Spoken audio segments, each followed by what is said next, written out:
प्रधानमंत्री को बोलना पड़ा कि आज की कांग्रेस एमएमसी है, माओवादी मुस्लिम लीगी कांग्रेस। क्या कहना चाहते हैं? 50 सेकंड। क्या जवाब देते? 91 रुपये 72 पैसे तक रुपया गया है डॉलर के मुकाबले। क्या जवाब देते? तजाकिस्तान से और मालदीव से हमारे मिलिट्री पॉइंट्स को हटाना पड़ा। क्या जवाब देते विश्वगुरु? और क्या जवाब देते ट्रंप को? तो यही धंधा है उनका। हिंदू मुस्लिम एक छोर पे मुस्लिम को खड़ा करो, दूसरे छोर पे खुद खड़े रहो। और बीच में क्या हो रहा है? तो शंकराचार्य को उसका अधिकार नहीं दिया जा रहा है। बीच में क्या हो रहा है? तो ब्राह्मण पंडितों की जटाओं को पकड़कर खींचा जा रहा है। और क्या हो रहा है बीच में मणिकर्णिका घाट गिराया जा रहा है। और देश का सबसे बड़े राज्य का मुख्यमंत्री झूठ बोल रहा है एआई करके। कल पहुंच गए थे हमारे लोग।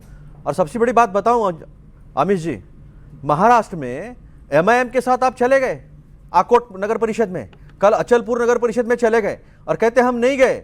और जब कोऑप सदस्य की बात आती है तो उनको सपोर्ट कर देते हैं। तो जो मेन मुद्दा है इस देश का, ये जो युवा बैठे हैं, जो बेरोजगार है, उनकी चर्चा नहीं करनी है।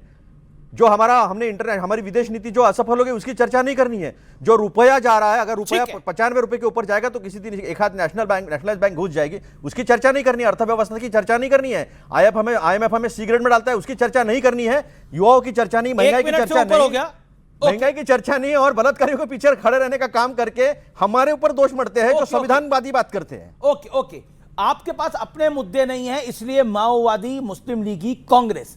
आप देश को तबाह कर रहे हैं, इसलिए माओवादी मुस्लिम लीगी कांग्रेस। देखिए अमित जी, देश की सच्चाई क्या है ये पूरा देश जानता है। हम तो सबका साथ सबका विकास कहते हैं। ऐसे ही तो नहीं हो गया कि देश चौथी सबसे बड़ी अर्थव्यवस्था बन गई। देश के अंदर 100 से ऊपर यूनिकॉर्न्स हो गए, $1 बिलियन की कंपनियां। देश में जितनी मेट्रो सिटीज थी वो डबल हो गई, जितने शहरों में मेट्रो थी वो डबल हो चुका। जितने का हाईवे आप बनाया करते थे उसके 3 गुना की रफ्तार पे आज देश में एक्सप्रेसवेज बन रहे हैं। देश के अंदर नई वंदे भारत ट्रेन, ये लंबी श्रृंखला है। पर चर्चा ये इस पे थोड़ी चाहते हैं। ये चर्चा किस पे चाहते हैं? इनके मुख्यमंत्री खड़े होकर के कहते हैं, तेलंगाना के मुख्यमंत्री, Congress is Muslim, Muslim is Congress. Congress is Muslim, Muslim is Congress. ये प्रगति की बात है? ये देश की तरक्की की बात है? ये कौन सी बात हुई? देश के अंदर इनकी हालत आज ये हो चुकी क्योंकि कांग्रेस पार्टी के पास अमित जी कोई एजेंडा नहीं बचा। केवल नकारात्मक सोच दिमाग में भर चुकी। कभी वोट चोरी का झूठा प्रोपेगेंडा, कभी जात पात के नाम पे बांट दो, कभी धर्म के नाम पे बांट दो, कभी इलेक्शन कमीशन को कुछ और कह दो। जो आप चुनाव हार जाओ तो जो मर्जी आए वो कह दो, पर केरल में आप कम्युनिस्टों से चुनाव हारो तब कुछ मत कहो। ये आपका एजेंडा बचा है।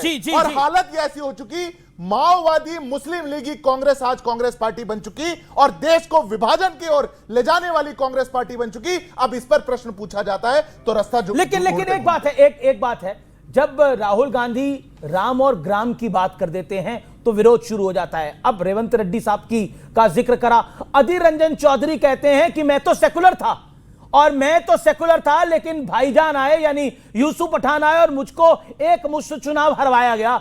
तब आपको नहीं लगता कि कहीं ना कहीं विरोधाभास आपकी अपनी पार्टी में भी है? कोई विरोधाभास नहीं। हम संविधान की बात करते हैं, हम लोकतंत्र की बात करते हैं। हम संविधान के आड़ में जो है ना, मुंह में संविधान और बगल में मनुस्मृति, ये लेकर नहीं चलते हैं। एक एक मुद्दा उठा के ये बात नहीं करेंगे कि तेलंगाना में लाइफ साइंसेज की बात हुई डावोस में जाकर, तेलंगाना में एआई हब इनोवेशन की बात हुई, ये बात नहीं करेंगे। तेलंगाना में मैन्युफैक्चरिंग हब की बात हुई, ये बात नहीं करेंगे। पर ये भी बात हुई ना, Congress is equal to Muslim, Muslim is equal to Congress is equal to democracy and Congress is पर your CM said this sir. Congress is equal to Revanth Reddy is the CM.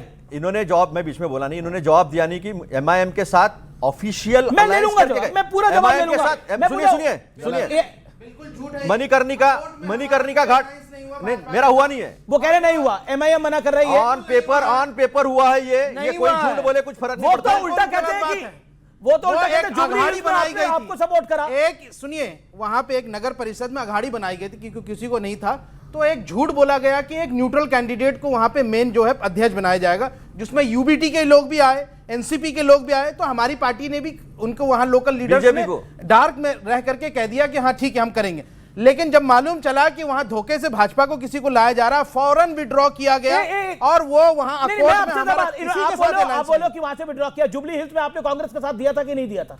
अरे भाई कांग्रेस, एक बात बताइए, जुबली नहीं जवाब दीजिए ना। अरे इनसे पूछिए, जुबली हिल्स में कांग्रेस का साथ दिया था कि नहीं दिया था? हमने कांग्रेस का साथ दिया ना। That's the point. तेलंगाना के डेवलपमेंट के लिए साथ दिया। रुके तेलंगाना के डेवलपमेंट के लिए साथ दिया। एक सेकंड, अतुल लोंदे पाटिल, इन पे तो आरोप आप लगा रहे थे, लेकिन उनको समर्थन दिया नहीं दिया वो स्पष्ट हो गया।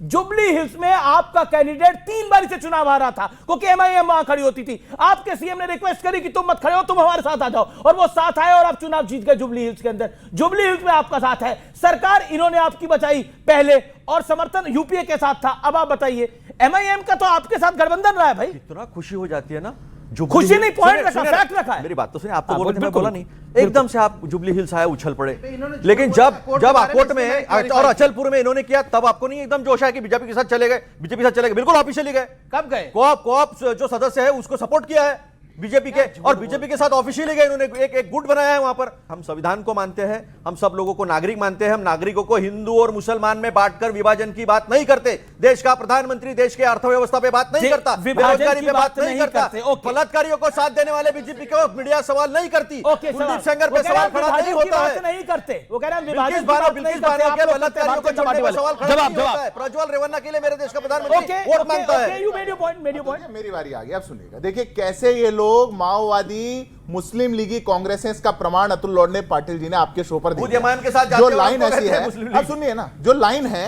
मुंह में राम बगल में छुरी, उसको भी बदल के बोले, क्योंकि मुंह में राम बोल नहीं सकते। ना राहुल गांधी के मुंह से राम निकलेगा, ना इनके मुंह से राम निकलेगा। आज देश के अंदर यह स्थिति बन चुकी है, विपक्ष का नेता है, डिफेंस की कमेटी का सदस्य है, डिफेंस की कमेटी का टूर अयोध्या के अंदर जा रहा है, स्किप कर देंगे, राम मंदिर में ना जाना पड़ जाए, यह इनकी हालत हो चुकी है।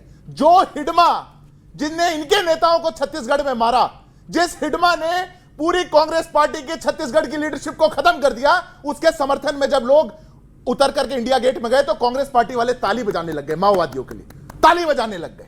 ये जो ग्रसित मानसिकता हो चुकी कि हम कैसे तैसे वोट बैंक ले लें और माओवादी रास्ते पे उतर जाएं, देश में जो चिकन नेक को काटने की बात करें उनका साथ दें, आज उस कांग्रेस पार्टी की इस देश के अंदर जगह नहीं बची। सवाल अतुल लॉर्ड पाटिल ने बोला देश का विभाजन आप चाह रहे हैं, हिंदू मुस्लिम में डिवाइड आप करें। एक सेकंड मैं तो किया है, कैसे, बताता हूं। किसकी सरकार थी, बताता हूं। कौन था कांग्रेस पार्टी, विभाजन किसने किया, मैं जाऊं उसमें? हाँ, बिल्कुल। जवाब नहीं दे पाएंगे आप। जवाब देता हूं किसने मैं। देश का विभाजन देश किया, को बर्बाद किसने करने वाले लाखों लोग लोगों को मारा, और आप हमसे पूछ रहे हैं कि हम विभाजन चाहते हैं? अतुल पाटिल को मौका देते। वो कह रहे हैं कि देश का विभाजन किसने किया? 1947 में देश का विभाजन हुआ, पंडित नेहरू प्रधानमंत्री बनना चाहते थे। सुनिए ना, ऐसा है कि एक छोर पे सावरकर और दूसरे छोर पे जिन्ना। सिंगापुर से सुभाष चंद्र बोस ने कहा कि सावरकर और जिन्ना एक बराबर? हाँ, बाप रे। सावरकर और जिन्ना एक बराबर? हाँ, और ये महाराष्ट्र से आते और हैं, इनको पता नहीं है। इनकी हालत देखो। सुनिए ना, सुनिए ना, सावरकर और जिन्ना एक मैं बराबर? चैलेंज देता हूं, ये महाराष्ट्र में जाकर के बोले ये बात कि सावरकर जिन्ना के बराबर अरे थे। नागपुर में बोलता हूं मैं। अगर इनकी अरे राजनीति नागपुर ना में बोलता खत्म हूं, हो नागपुर में जाए, रहता हूं, जिनके 500 साथ मीटर सत्ता में रहता हूं, बैठे हो, ये देखो, ये जाकर के इंदिरा जी को बताना था। अभी पोल खुल रही है ओके ना। Okay okay. नहीं, बोलो, आप ही बोलो, आपकी खुल रही है, बोलो। 1937 के चुनाव के बाद मुस्लिम लीग और हिंदू महासभा इकट्ठे आए, तीन झूठ। प्रांतों में आए, तीन प्रांतों में आए, झूठ। सरकार बनाई इन्होंने, वेस्ट बंगाल में सरकार बनाई, सिंध में, पंजाब में सरकार बनाई इन्होंने, और 1942 में जब कांग्रेस के साथ पूरा देश क्विट इंडिया मूवमेंट लड़ रहा Fact था, check। तब जो है श्यामा प्रसाद मुखर्जी वहां के मंत्री Fact थे बंगाल के, वो लेट